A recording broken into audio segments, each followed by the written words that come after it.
Hello guys. So எல்லா serial ப்ரோமோவும் இப்போ release பண்ணிட்டாங்க.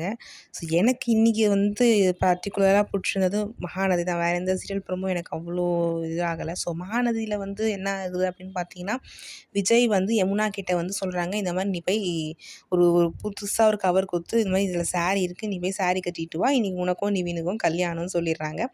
ஸோ யமுனாவும் சாரீ கட்டிட்டு வந்துடுறாங்க. விஜய், காவேரி, யமுனா எல்லோரும் கோவிலுக்கு வந்துடுறாங்க. காவேரி கேட்குறாங்க, என்ன இதுக்கு இப்போ எதுக்கு கோவிலுக்கு வந்திருக்காங்க? இந்த மாதிரி யமுனாவுக்கும் யமுனாவுக்கும் நிவினுக்கும் கல்யாணம் அப்படின்னு சொல்லும். காவேரி ஷாக் ஆயிடுறாங்க.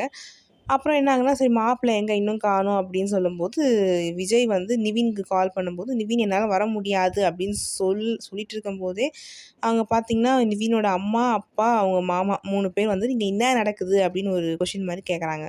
ஸோ இதுதான் இன்றைக்கான ப்ரொமோ மகாநதியில். ஸோ இப்போ பார்த்தீங்கன்னா, அவங்க அம்மா, அப்பா, மாமாலாம் கண்டிப்பாக கல்யாணம் நடக்க வாய்ப்பே இல்லை. அப்படி வரலனாலும் நடக்க எனக்கு தெரிஞ்சு வாய்ப்பு நிவின் ஒத்துக்க மாட்டார். எனக்கு நிவின், யமுனா பேர் எனக்கு அது அவ்வளோவா இஷ்டம் இல்லை சேரணுன்னு. பட் அதுதான் சேர்ந்து ஆகும் போல். ஓகே, லெட்ஸ் சி என்ன நடக்குதுன்னு பார்ப்போம். உங்களோட கருத்துக்களை கமெண்ட் செக்ஷனில் சொல்லுங்கள்.